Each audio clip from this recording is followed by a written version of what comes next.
I wasn't clear on what my voice would be, I think for everyone that's the case as well. You aren't. I think it's nobody but the Dalai Lama and Maya Angelou who had their voice at birth.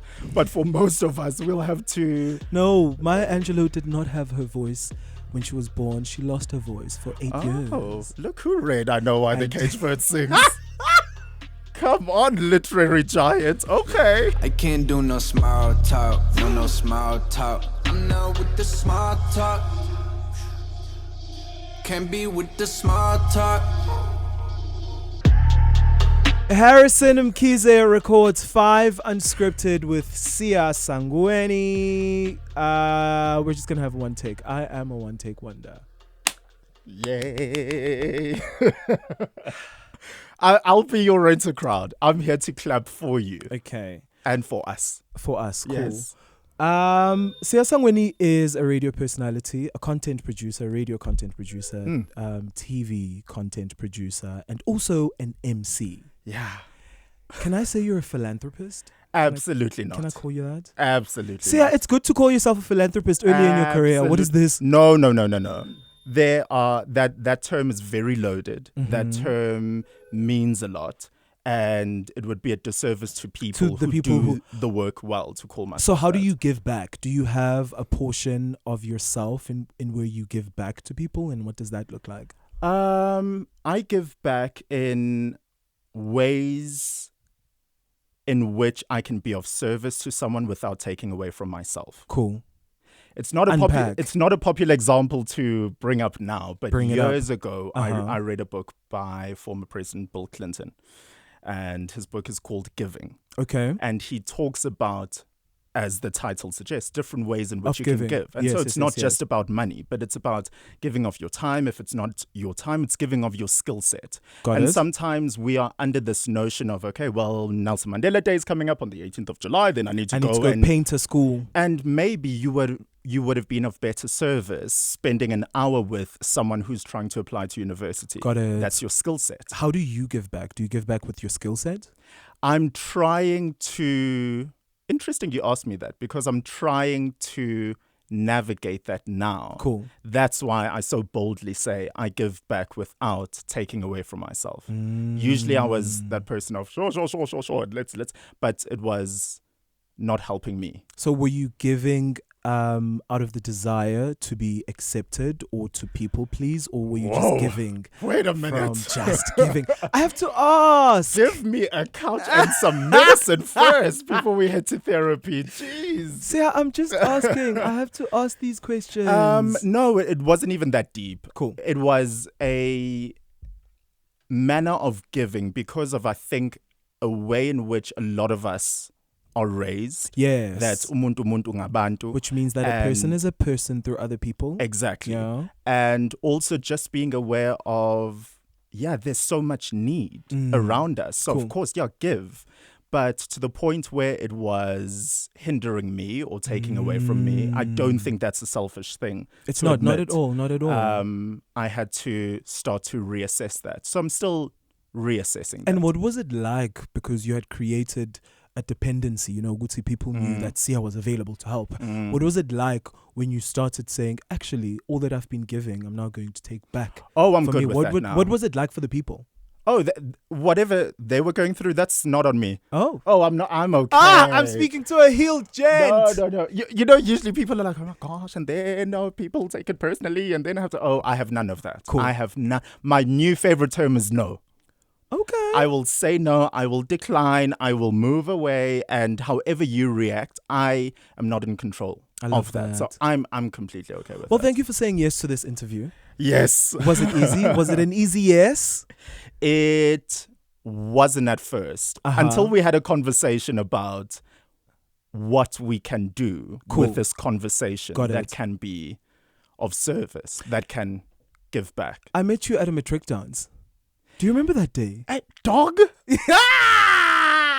Should we talk about... I love how I block my mouth, but the microphone's right here. Should we talk about how far back that was? That was in... Was it 2013? Yes. And you were... April 2013. April 2013. I have a weird thing with dates. Wow. Yeah. So it's like a decade ago. At a I'm so glad I'm only 19 years old. Oh, yes. When I met you, we were in matric and everybody was going on and on and on and on about, I'm going to varsity, I'm doing this, I'm doing this, I'm doing this. But I remember I asked you what you were doing and you said, I'm moving to Joburg to pursue my dreams. Yeah, because we were in Durban at the time. Yes. Wet behind the ears. Yes. You know? How has that been? Like 10 years later. Have you been in Joburg for the last 10 years? I have. How has it been? Firstly, I can't believe it. You can't believe that you've been here, or you can't believe that you've lasted? I can't believe it's been a decade. Okay. And I just can't believe how, in a way, so much has changed, but so much has stayed the same. Got it. Like the fact that at 17, 18, you knew we had that conversation and then, what? Who has that sort of conviction? But that's why I'm also super, super grateful to still be here, to still be doing what I love and to get the opportunity to wake up and try again. Yeah. So when you wanted to move from KZN to Johannesburg, you had a plan and you had things that you wanted to do. A quick review between two people who spoke 10 years ago. What have you done that you promised yourself that you would do 10 years ago? I've been able to make impact through media and communications, which has always been the thing for me. And I never had one particular thing that I wanted to do within media, but it was always about being able to make impact in some way, shape or form. Got it. I don't know about you, since you also have such a great deep love for media, né? But I think of my life in terms of content I've consumed. Got it. I think of where I was when Michael Jackson died. I remember what newspaper I was reading, what news network I was watching to keep up with all of that. When Nelson Mandela passed away, I remember keeping like, what book did you read? And so I think of my life in chapters of media because of how much I was impacted by media, and that is why I always wanted to get into the media and comm space. So I'm proud to say that I've been consistent with that. With the dream. Yeah. Sometimes I have my bad days. Yeah. And what do your bad days look like? I mean, when people look at you on social media, when people look at you MC, when people listen to you do your thing on radio, when people watch the shows that you produce, we think that you have good days and just good days. What do your bad days look like and how do you get past them? My bad days are usually, I call them a duvet day. Okay. Because it's you're just the blinds and the cover, the curtains are shut. I'm underneath the covers. I've ordered something and I'm eating that away. But that's how I need to refuel myself. Cool. And then what gets you out of your bad day? Realizing why I do what I do. And why do you do what you do? To impact. Because honestly, when you think about the things that made an impact on you, yes, there might have been your loved ones, family members, your teachers, but a lot of it has to do with the articles that you read, the movies that you watched, the songs that made an impact on you. And so the fact that I get to do that for someone else, that's what gets me up. Because guys, we are not going to make it out of this thing called life alone. Yes. So, is that one of the things that you've realized about going forward, that community is important? Oh, completely. But not even, this isn't a recent realization, even just growing up. I think it would be remiss of anyone not to understand that. And what was it like communicating to your parents? Yeah, you and I are black. And Tina, the route is you do high school, you do primary school, you go to university, you get a job. Yeah. Here you are, they have paid for you to go to this expensive school. And when you're supposed to be going to university, you're just like, nope, I ain't going there. I'm going to take a gap year or a gap phase. Yeah. What was that conversation like? Because a lot of people want to have that conversation with their parents, but we don't know how to start it because we don't know what it looks like. Well, for some context, I've always said, oh yeah, I had a normal childhood. And that's because it's normal to you. But as I grew up, I'm like, oh, yeah, that's not so normal. But I'm the youngest of four. and 3 older girls as well. So I just think by the time I rolled around, my parents were like, deuces, we're done with this parenting thing. So I really think like some of the things that I went through at school, I was like, normal kids don't really get to like stay out late or do this or do that. But my parents weren't like that. Cool. So also they're of the mindset that parenting is merely providing a foundation for a child. It. And once you are able to make certain decisions, then make those decisions and stand by them. Cool. So when I was like, I don't think university is going to be the thing for me. They were like, okay, well then whatever you do, what is your plan? And do your best at it. And did you have to have a plan? Yeah, and I also think that helped me though. Because if I didn't have a plan, then Lord knows where I would be. So to anyone, I just got scenes of things going, whoa, where really would I be? Yeah. No, where do you think you'd be if you didn't have a plan? I've no idea. I've no idea. So I really you present this idea. plan to your parents? Was it a PowerPoint presentation? Was it written down? Well, there was a bit of a lie as well. Okay. Because I was like, well, let me not be too much of a bum. So I said something along the lines of, I missed registration days for my, university. So here's the thing. I'm then going to jump in, what is it called? Second semester. Yes. And they're like, okay, cool. So then what are you going to do in the interim? I said, okay, well, I'm going to move to Joburg.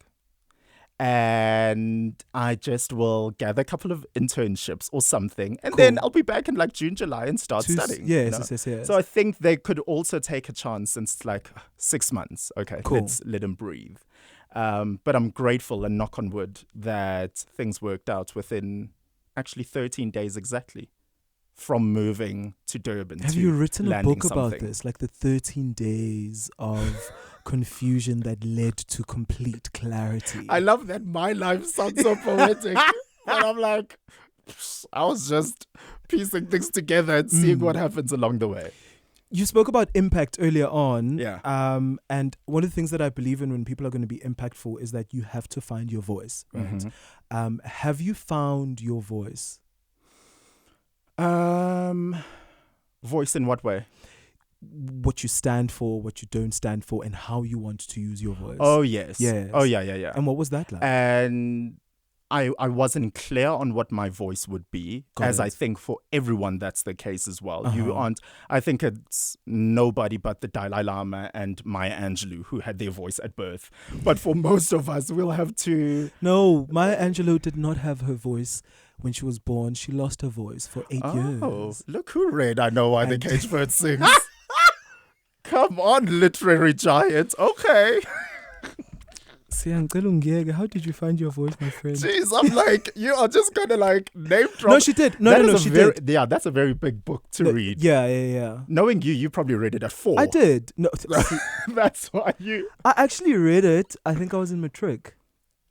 Yeah, and I'm sure that made a significant... It made a significant... Yeah. It made a very significant thing. But how did you find your voice and what did that look like? Yeah. Was it neat? Was it linear? Was it messy? No. And I also now believe that we like to think of progress as something linear and straightforward. Got it. But just because you're taking a step to the left or you have to pause or sometimes you have to actually step back doesn't mean that's not progress. It just means that your journey isn't linear. So, yeah, I did a couple of those 2 steps things. Cool. And especially when you don't know what you do, I think the best thing to do sometimes when you don't know what to do is at least do something regardless. Got it. So that you can learn what you don't want in order to go after as what a you millennial, want. right? So when you watch Gen Zs, I love Generation Z. I don't like this conversation because I'm like quarter Gen Z. No, listen. No, I'm joking. No, you are. No, you are. We are because we're like, the 94 to 95. Yeah. We are actually Gen Zs. I like to put myself in the Gen Z category. Do you identify as a Gen Z? Is that what happens? Okay. Like, but when I watch then my fellow Gen Z people, they don't do the thing of do something. If you don't know what to do, do something. What do you think informs that? In myself or in them? In them. Ooh. Dog, you have to remember that the difference even between yourself and someone who's 3 years younger, someone who's 5 years younger, someone who's 10 years younger is so different. Yes. It was so... What was it?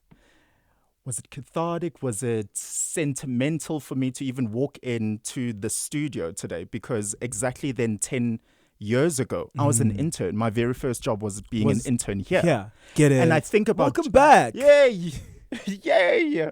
And to think about how much has changed within media in 10 years is wild. Get it. So I have some level of compassion for Gen Zers who are trying to figure out a world or try to figure out themselves in this world that has changed so much. Imagine they had such a significant chapter in their lives, 3 years, 2 to 3 years, impacted by COVID and being at home. Just being at home. What is that like? We've never had that. We don't know what that feels like. We got into social media, I'll assume, like when we were 11 or 12 years old. Yeah. These people had social media. From 5, 6. You are posting about your first day of grade 1 on Snapchat. Got it. What does that do to you? So, I don't know. I can't really comment on them because they're going through their own things. I'm also going through my own, so let it be. Speaking about social media and just how much the world is changing, right? You've been in the game for 10 years and you've been watching it change. It's like now get Instagram because Instagram is the good thing to do. Now get Facebook. Okay, now go to Twitter and do think pieces. Now get TikTok. Jeez. How have you managed to sort of stay who you are in an ever-changing world, in a world that has changed so much? Once again, give me medication and a sofa before we think therapy. I'm glad that because we get to do what we do within media, we are always so connected to how that impacts people or what that does to people and navigating just conversations and lessons that people go through. So in a roundabout way, I say that to say working in media and communications has always actually forced me to analyze myself and always be introspective and define things for myself instead of, oh, Harrison is doing this and then so-and-so is doing this, then I must, So, yeah, I look inwards. Do you think that has to do with the fact that you are a content creator? So you don't necessarily consume a lot of content, but your mind works from a place where you're creating content? I'll call myself a producer first before a You're content creating creator. content. Can we see ya? You are creating content. Hey guys. You're producing content. But I've not been, baby, content. Give something new in my bedroom. I've paid my dues. I've Are you people. Are you staging a war Absolutely between not. content creators Absolutely and not. producers? Once again, as we began this conversation, I'm just very particular about language and terminology. Why are you afraid of being called a content producer? I'm not a content creator. I'm not afraid of being that, but I think there's a certain connotation when it comes to that. What is the connotation? I think the connotation of a content creator is someone who is really busy on all the TikTok sounds and knows this, and then will be busy on a gimbal. Yeah, and there's nothing, and I love that. But I'm just not that. But I know that I don't have that. I don't have that skill. And so again, I don't want to be. It's a disservice for me to call myself that when I look at dope people who are doing incredible things in the content creation space. Like I think Mkhize is killing the game right now. Primo is killing the game. I don't have that capability. I cannot sit in my bedroom and think of, okay, so I need to change my voice now, and then this angle, and then what. That's a skill I don't have. So are you then saying that production, TV production, because you produce TV shows, that's what you do, and producing content for cell phones. Is there a link? Is there no link? There is a link, but to finish your thought, I do, though, stand by the fact that they are different. Got it. I don't think you can take someone who's successful on TikTok. I'm not bashing anyone on TikTok, please, because I love TikTok. Because you will get dragged. No, and I'm on TikTok, and so I'll be there dragging you. No. And I love it. But no shade, but you cannot take a great TikTok person and put them in produce a segment of news that has to be at the top of the hour of a primetime news slot. They won't. And it will be a disservice to them as well. So just because I sing in the shower, I'm not going to be the levels of Harrison with an EP. Right? Or should I call myself a singer just because I sing in the shower? See, I've heard you sing. And I don't think anybody else should hear you. Oh, do you want to pause this? Do you want to take this outside? After school is after school. After school is after school, sir. Please, let's do it. But yes, no, that's not my forte. So how do you want your work to impact the world? I am because a lot of people go around saying impact. But how do you want your work to impact the world, and not the world in the world, but the world with the real issues and the things that are happening around us? And you know this as well as a radio person, the world is your listener. That one person who's listening, where are they? What journey am I taking them on? I have that similar thought process. I think about exactly where I was. Let's go back 5FM days. I think about exactly where I was with Nicole Fox back in the day, listening to Nicole Fox and Sasha Martiningo, and I'm biased since I was an intern at the time, but Gareth Cliff and, C.S. Duplessis and Mabale and Damon Galvari and Thabo Modisa, executive producer, right? I think of what that did for me.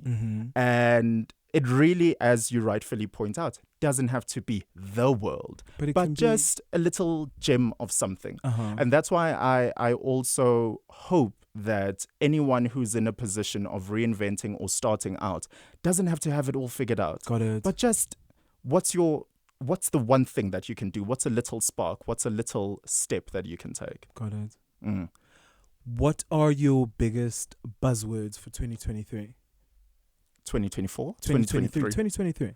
2024 has just been 30 days. What are the buzzwords? What are the buzzwords? We're still in it though, aren't we? Looking ahead. What are the buzzwords for 20? In fact, I'll give you 20 buzzwords for 2024. And by buzzwords, you mean things that are... I mean things that are occupying your head and things that people are talking about. Ooh.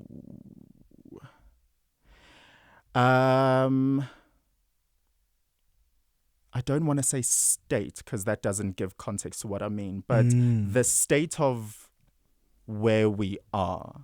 Where are we? And this is going to be so often in my mind, politics really call out who we are. Got it. And what we are. Facts. And where we are as people. No receipts, facts. And no facts. No receipts, facts.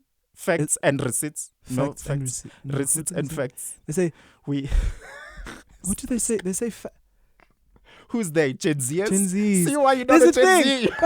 They say no cap facts. Yeah. Okay. Oh, was it no cap? Oh, okay. Yes. Let me walk out of We've this. We've earned our Gen Z stripes for the day. We're part of the cool kids, guys. Go on, politics shaping. I think politics call out and shape who we are and the state of our humanity. And I think it will be very, very interesting this year since we're having elections in South Africa. We're having elections in the US. And also we're still seeing how this King Charles in the UK plays out. So it's these big powers that influence our nation that are going through a lot of change this year. And then we're also going through our own change. So I think that's sort of my buzzword. Or a lot of, I get that. And that is so, it's so relevant because a whole lot of young people are going to have to register to vote, one, and they're going to have to actually go out and vote.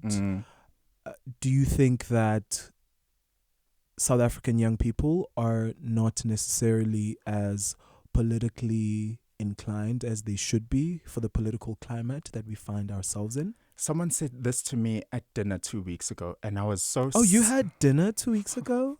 Oh, that's so fancy, shamancy. What? Why are you dragging me for a simple dinner? What did dinner ever do to you, Harrison? So when you don't eat? No, I do. Anyway, someone said this to me at a place at a particular time of day 2 weeks ago.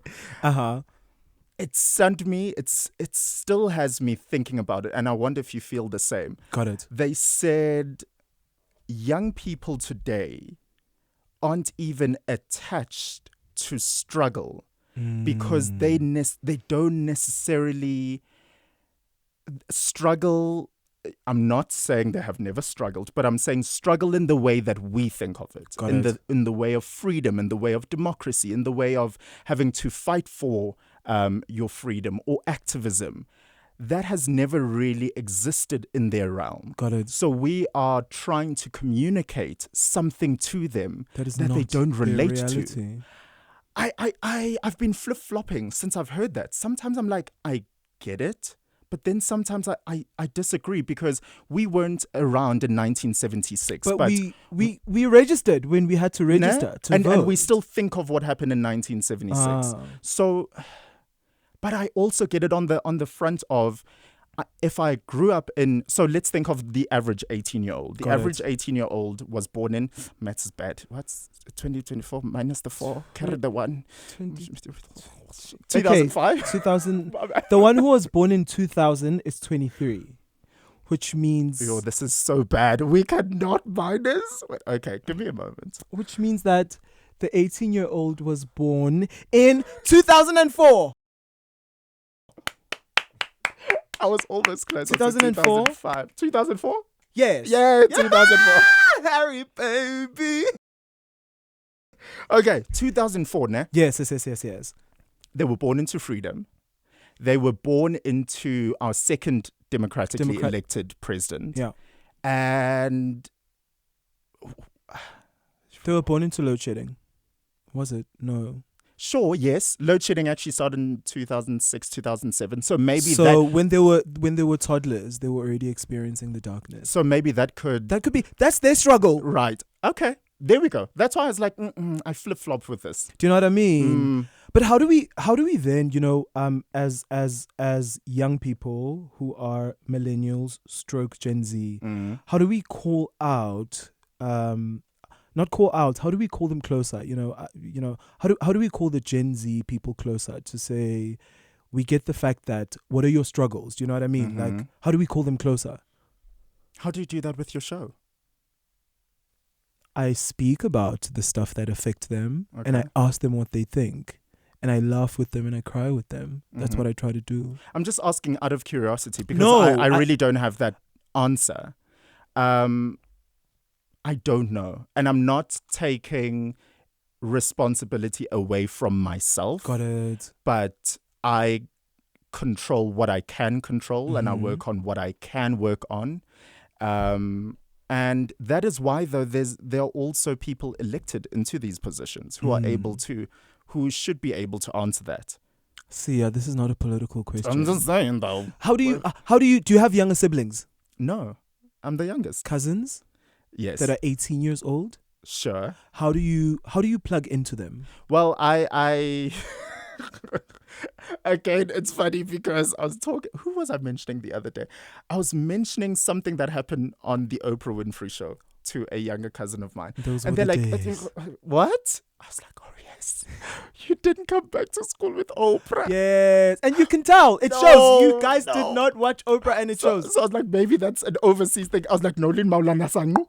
They're like, no. They don't know Nolene.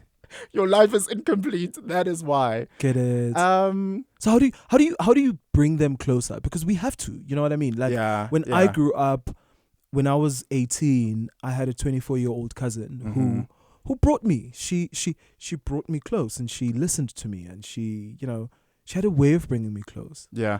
I'll say perhaps it's being present. I'm really trying to be thoughtful with this answer. I think about, in these various instances with younger people in my life, I'm not going to know what they'll ask. Got it. And I might not know all of the answers to that, but it's being present to have that conversation, to admit when I don't know. Like, for example, here's something perhaps that you want to hear better.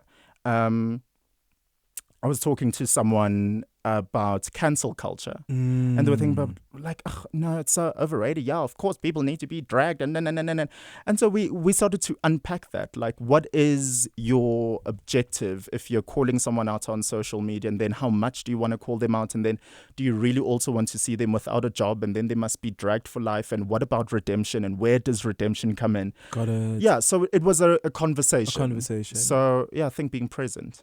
Cool. I don't know if that answers your question. No, you're not answering it for me. You're answering it for yourself and for them and for me. No, but I like the idea of being present, right? And you wear a lot of caps. You are a son, you are a friend, and you are... Okay, never mind. How do you... Where did your mind trail off to? Now I'm fascinated. You're also a worker. Oh. You work. How do you balance? How do you find your balance? I will not deflect and run off wherever you were running off to. So how do you balance? Yeah. So I'd say I balance in a way that makes sense for me. Mm-hmm. And it might not make sense for you. And I also implore anyone who might feel like this is useful for them to find balance for them as well. And as it is sometimes difficult, but it isn't about what other people think or going by other people's definitions of success or what works in your life. I find balance by doing what I want when I want to. So I have been working for myself for about 3-4 years now. Okay.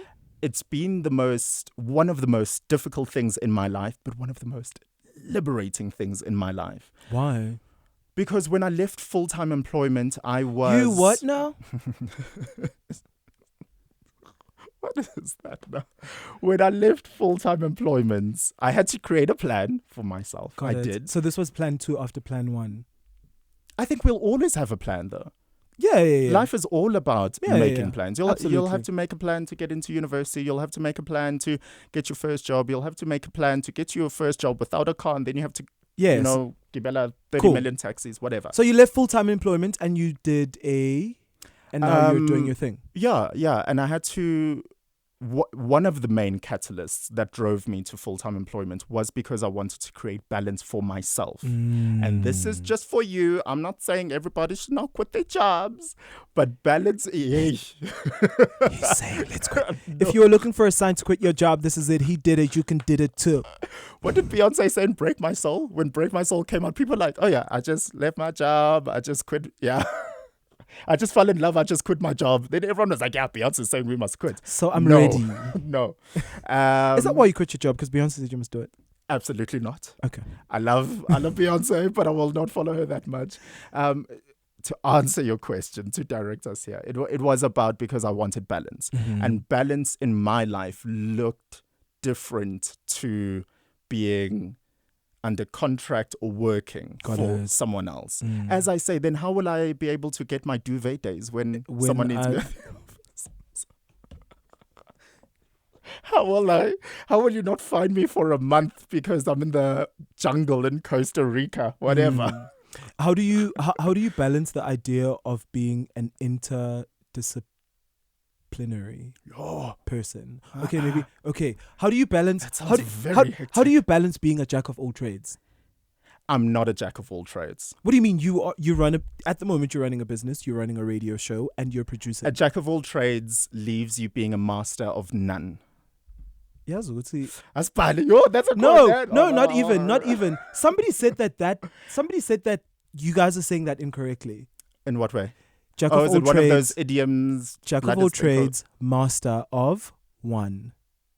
So you master one and you dabble in the others. But because they turned it into an insult and they wanted to reduce people who do a lot of things in one go, then they said master of none. And then you start feeling guilty for not mastering anything. I would actually then more agree with the phrasing of master of one. Master of one. Because I don't think you can ever be incredible at one particular... At all things. At all times. And that's why even this notion of balance, I don't think you will ever have absolute equilibrium all of the time, because something will have to give. If you're going to be a great friend, that takes away from you being a great brother. If you're going to be a great brother, that sometimes takes away from you giving you all at the workplace. And I think you don't even have to be a master of one for a whole week. You just, for the next hour, the next 30 minutes, we are here. My laptop is away. I don't have my phone with me because I'm focused here. So I'm going to try to master being a great guest. Then afterwards, I'm going to have me some dinner and a little drinky drink. Do you drink alcohol? Yes, I do. Alcohol is killing the youth, guys. Says who? Now that is a 5 unscripted I will come back for. I will talk about why tequila. No, man. Studies have shown that young people are dying because they're drinking alcohol. I want to see those studies, and perhaps that's alcohol abuse. I'm not saying abusing alcohol is great, but I think actually one day if I do a thesis on something, it will probably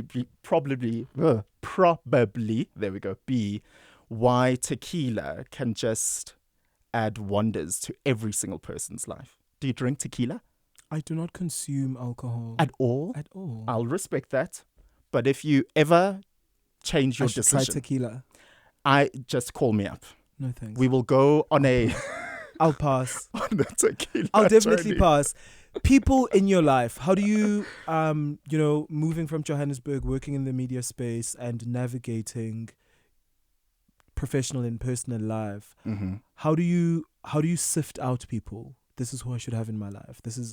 I don't need this person, I need that person. What does that process look like for you? It's happened in phases, and I think those phases will continue to come in life, because the kind of friendships we had in high school and the frequency or the intensity of those kinds of friendships are not the kind of friendships that can probably survive as we're going through our first job. Got it. And for example, the kind of people that I have in my life right now perhaps aren't people that I would have been able to have when I was working full time, for example. So I'm now, whether consciously or not, I'm surrounded by a lot of entrepreneurs. I'm surrounded by a lot of people who are... How much money are you making? An entrepreneur doesn't mean you're making millions. I'm just asking, how much money are you making, Sia? How can I answer that in a way that is satisfactory? Is it 100,000 rands a month? Is it 200,000 rands a month? Firstly, I think it is very uncouth to discuss money. See, young people are watching here. They want to know if I quit my job and I start a business. Please don't. Once again, I didn't say quit your job. I'm saying do whatever you want to do. Because what if I say I'm so content with 100 rand? Yeah, no, that's Should fine. I be That's the fine. benchmark for things? I'm just being a prick. Okay. I'm just being a prick. I do that a lot. Okay. I do that a lot. But and I do it well. No, don't say that. Don't be self-deprecating. I don't know what that word means. Do you want to sit on the couch now? Should we therapize what you does now? self-depreciate? Don't put yourself down. Okay. Yeah. I don't think that's good. I don't think that's nice. Because the people already do that on social media. Yeah. Honestly, I would so rather be called full of myself than this, oh, well, no, I'm not going to do it. No, guys. Oh, no. Humility, I actually really believe no one should be humble. Tell me in more. a world that pushes so many of us down, you jump onto social media, you walk outside, billboards say you should look this way, songs say you should be dancing like this or hanging out here, social media says you should be buying this and you should be earning that. Yes. So much, if you let it get to you, pushes you down. And so you can't then add onto no ways that pressure. I'm not and about put yourself that. down even further. I will tell you about my successes and be proud of it. Good. I will, because I did that. Good. Because I did that and I should be proud of myself. Good. Are you proud of yourself? In the words of Niecy Nash at her recent Emmy speech, I thank me. I want to thank myself. Is that what you think young people should be doing more of? Because, Yo, dog, I don't know. You to answer your question, I don't know what young people should be doing. Yeah. Oh, that's great. No, everyone should be doing what works for them. And do you think it would work if people celebrated themselves a little bit more? Because that's where I was going. Okay. Yes. I shouldn't have interjected. No, but you did. I apologize. But you don't apologize. Just don't do it again. And that is TED Talk with Harrison today. I'm kidding. No, you're right. Yes. I personally would encourage that. I think fill yourself up, work on yourself. Yeah, bo. Yeah. Somebody said that if you are yourself and if you celebrate yourself, you give people permission. The people that watch you, you give them permission to be themselves, and you also give them permission to celebrate themselves. I get that. I concur. I get that because haven't you been around someone who has burped or has farted or has had like a dribble of snot going after their nose? I don't mean to be so graphic, but once that has happened, it just disarms everyone. It's like, oh, okay, you're human, and we move on. That's it. So yeah, in a bad example, I think, yes, I echo that. Once you are yourself, it gives everyone everybody else permission to be themselves. And speaking about people being themselves, what are your hidden talents? Oh man, I wish I had something hidden. I am really, really petty. Oh, that's a talent? I think it is. Petty Olympics. The type of ways I can screw up your life. How? Tell me. Oh my gosh. Petty LaBelle. Oh my goodness. I could, yeah, I've. What's the pettiest thing you've done? I'm thinking about the pettiest thing that I've done that I can speak about candidly. Did you slash somebody's tires? No. Nothing illegal. Okay. But the pettiest thing that I've done is there was someone who was rude to me. And I really think there's never a reason to be rude. Ever. You cannot like me. But you don't have to be rude. Yeah, rude, I really don't think there's a reason to be rude. So if you pull me into that playground, then let's play. Okay. So they were rude to me. And then I befriended their whole circle of friends. Yes.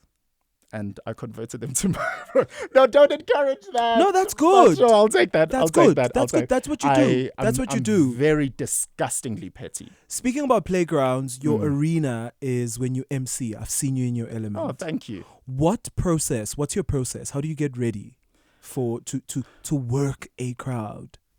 I get ready by having done the work all this time. Yes. And in the same way, I think a person gets into a car and they drive a car once you know how to drive a car. That's sort of it. Of course, every now and then you have to sharpen your tools and. But I get ready because from as young as 16, 17, 18 years old, I started to craft this plan for myself. Love it. I started to visualize what I wanted to do. And I worked backwards to have a step-by-step process. I love what you're saying because if there's a 17-year-old and an 18-year-old watching that wants to be that wants to be a producer. I love that you corrected yourself. That wants to be a radio personality, that wants to MC already at the age of 18. Now they know that they can start preparing now. Absolutely. Because it's going to happen. Absolutely. How important is preparation for your dream life? I think it's everything. It is everything because if you don't prepare, then that will leave you where exactly? You know,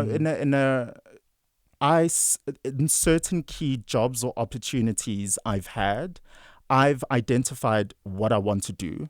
And then even if it's a TV show that I've wanted to work on, I'm like, actually, let me wait for the closing credits. Let me see the credits. Who's on there? Cool. Let me find them on LinkedIn, on Instagram. It's a plan. It's preparing. Sia, with all of the jobs that I've gotten, I have never received a call where somebody said, hey, we saw you on ABCDNF. I have always sent out emails.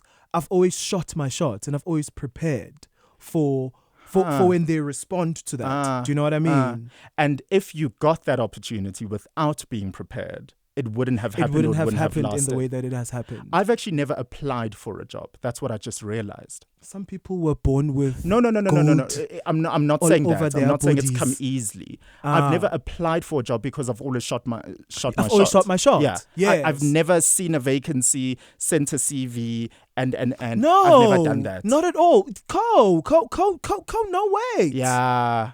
Like, what's the craziest thing you've done to get an opportunity that you've wanted? What? I sent an email. Mm-hmm. Sent a follow-up email, and then after that, I pulled up at an office and I said, I've got an appointment with so-and-so, and the receptionist said, no, you don't. And I said, their car is parked outside. I know that they're here. It's either I'll talk to them when they walk out, or you can just let me in for 5 minutes. And it worked? And it worked. They let me in, mm-hmm. and I got the job. Mm-hmm. Could be this job. Were you hanging around? What's this? I hung around the reception area. I'm kidding. No, it was absolutely not. But you don't regret doing that. I don't regret doing that. And it took you where you wanted. And I do think that a lot of us need to stop waiting for the announcement to be made, for the auditions to be held. I think a lot of us, especially if you want to be in the creative space, that you look at the credits and you send an email and you do a follow-up.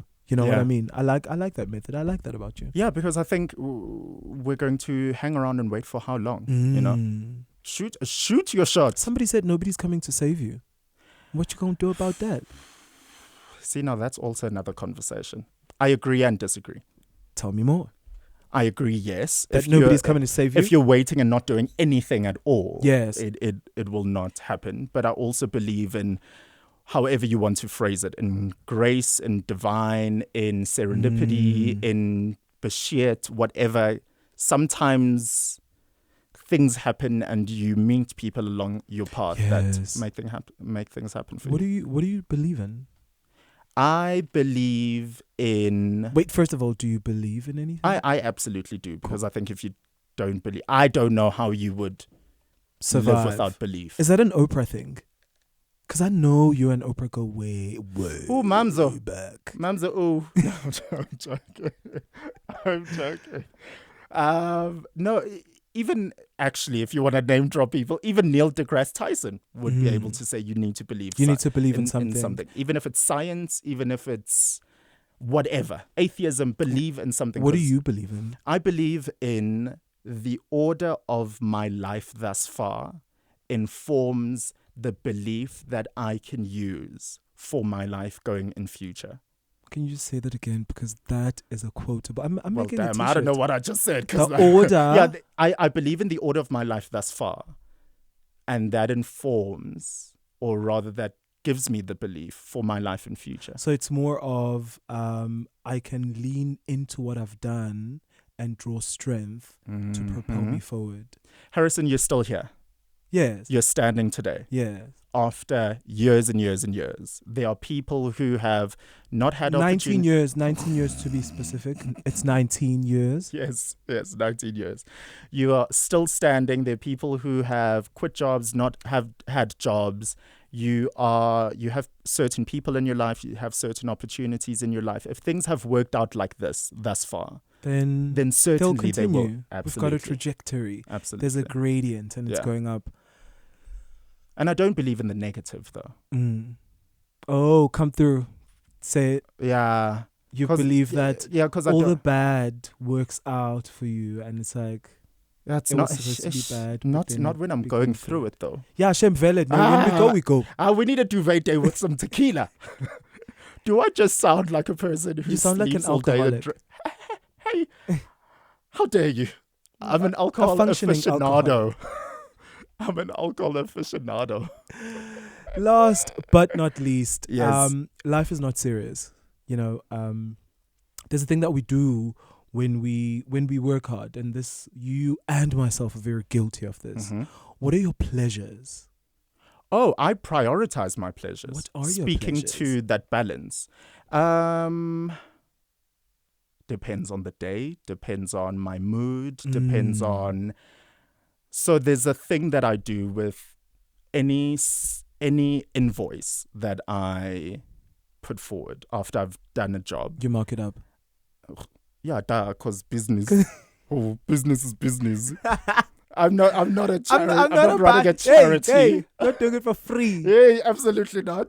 But I always allocate what I call BMF, Blow Money Fast Fund. Okay. I have a BMF. Got it. And then you blow money fast in ways that you want to. So sometimes it's just, I want to go for lunch with Harrison today.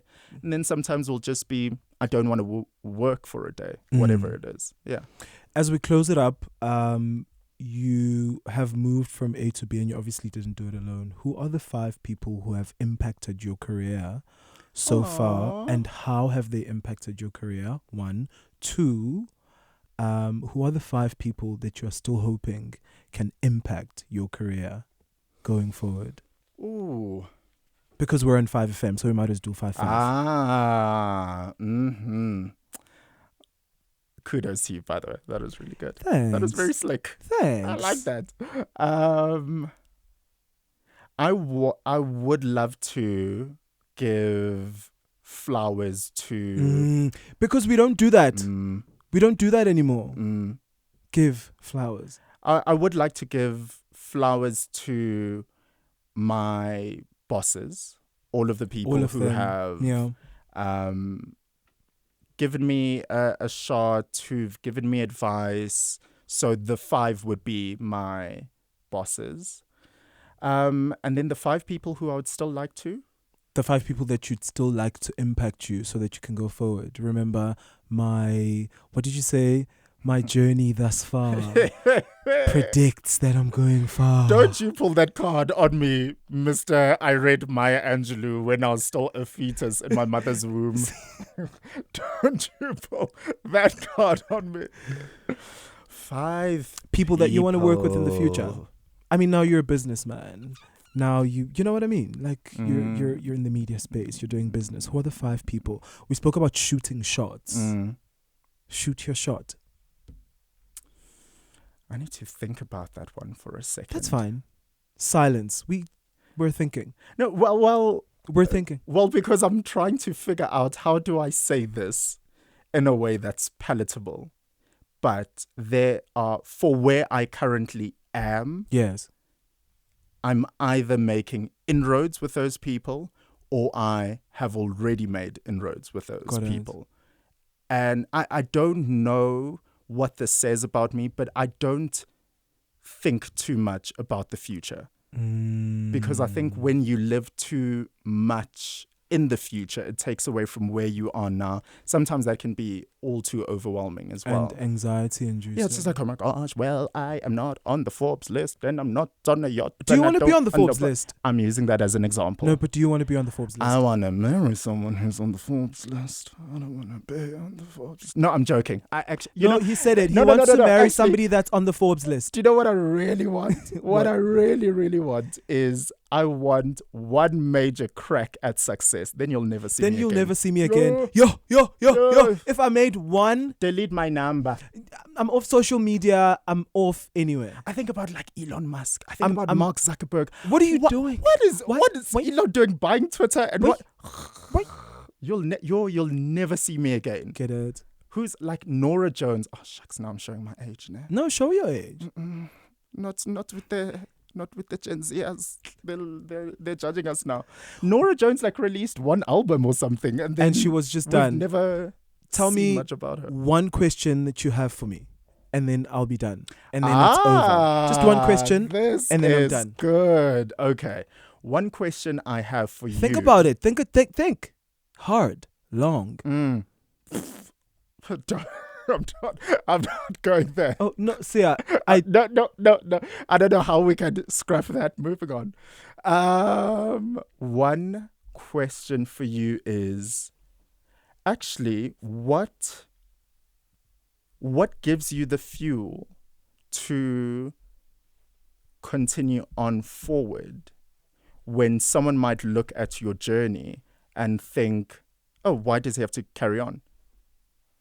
Where do you find that fuel or inspiration to do what you do and to continue moving forward? My inner child. Oh. My my inner child, everything that I do and everything that succeeds that I do, it's because my inner child says do it and I do it. What does your inner child want? My inner child wants to be the greatest and the realest version of himself. Will your inner child ever be satisfied? Because if not, isn't that a bit of a hectic load to carry on your shoulders? I don't mind. I don't mind that load. It's a burden that I'm willing to carry. And the inner child will be satisfied. Definitely, because it's like, do this, do that, do that, do that, do that. You know what I mean? I don't know. I can't answer that question. I'm not the inner child anymore. I just listen to him. There's a great article. Jeez, we're wrapping it up. Okay, this is your final thought. Actually, true. Okay. Yes. But there's a great article, Rolling Stone magazine, that I read years ago. But it was about Michael Jackson and how after the success that he had with Thriller, he always tried to reach the levels of Thriller. And to think about everything that he did after Thriller, incredible albums afterwards, and going on tour and still being such a fantastic, fantastic artist, he was still holding himself as, well, clearly I'm not enough because I have not surpassed what Thriller was. And Thriller was a phenomenon. It still is the best-selling album of all time. Oh, so my only wish for you, don't wish stuff or other on people, is that you can get to a point where you are proud of your achievements and you can still be ambitious, but you aren't beholden to the inner child. If I'm not, because I don't think that's fair on anyone. Oh no, shame. For me, it's like, if the inner child wants to do it, let's do it.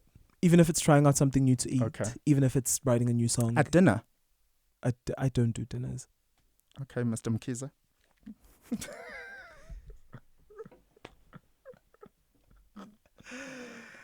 I'm done. I'm going home as well. I'm done. I'm tired. I'm going to drink tequila. And you? I'm done. I'm going home. This is 5FM.